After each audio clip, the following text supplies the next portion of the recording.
Hi everyone, in this video, I'll show you how to create and verify Alipay account for foreigners. First, open the Alipay app, select your country code and input your number.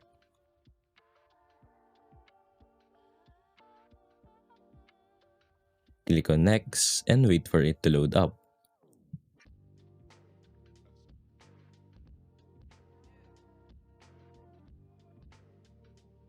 Here, just tilt your phone to left multiple times and wait for it.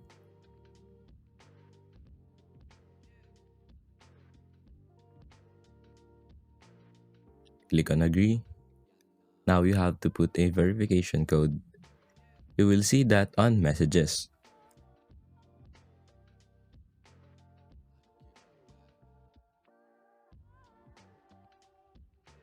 After entering, you have to select your country. Now you have created your account. To verify it, click on account on the bottom.